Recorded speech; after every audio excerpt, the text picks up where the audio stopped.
Well, it's time for a little story. It's been a while. How my brother and I saved live wrestling in Chattanooga.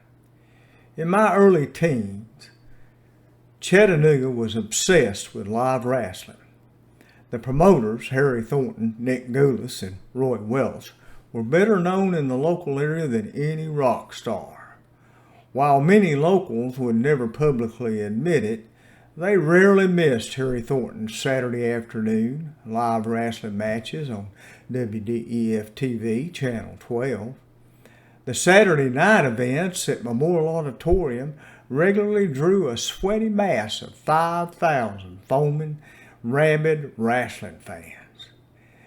Even Chattanooga's elite, who disdained fake professional wrestling and wouldn't be caught dead at the auditorium, were fascinated with the likes of the fabulous one, Jackie Fargo, the evil Togo Yamamoto, the legendary Jerry Jarrett, the Von Brauners, the Bounty Hunters, and Jerry the King Lawler.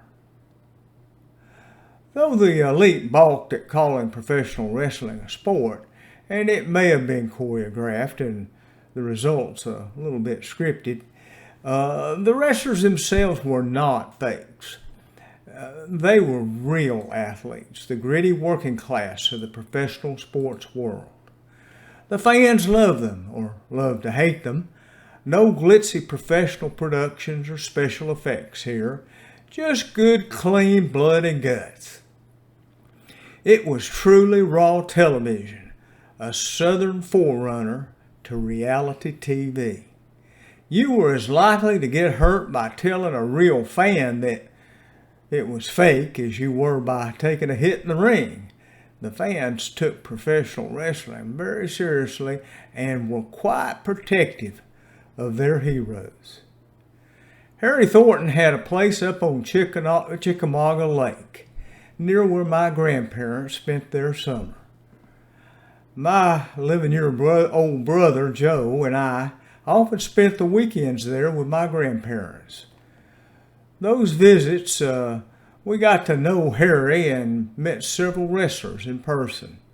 Harry's Saturday night drunken bashes were legendary.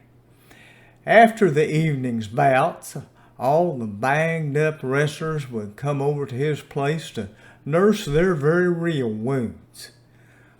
They'd grill up giant porterhouse steaks, get stinking drunk, smoke big old cigars, and race old Harry's very expensive wooden Chris Craft motorboat flat out up and down the lake.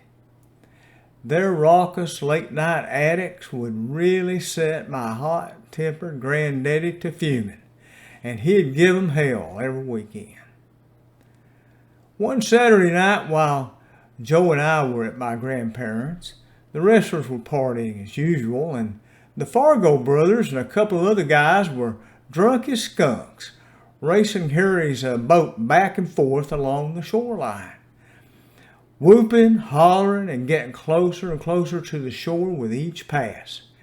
After several passes, a loud crash rang out in the night, followed by high-pitched screams and wailing.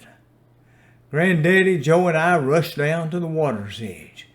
Harry's boat was resting less than 100 feet offshore, and we could clearly see the wrestlers flailing wildly about in the water. The usually dry summer had greatly lowered the lake level, leaving the tree stumps from the reservoir's construction hiding barely under the water. The Chris Craft slammed into one at about 40 miles per hour, ripping the wooden hull wide open. The impact was so hard the boat immediately came to a full stop, throwing the drunken wrestlers overboard with the force of a Jerry Lawler pile driver. In a total panic, they were yelling and screaming that they were drowning, and they were begging desperately for somebody to come and save them.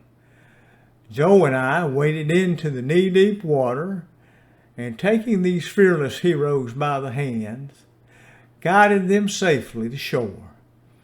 And that's the story of how my brother and I saved live wrestling in Chattanooga. Thank you.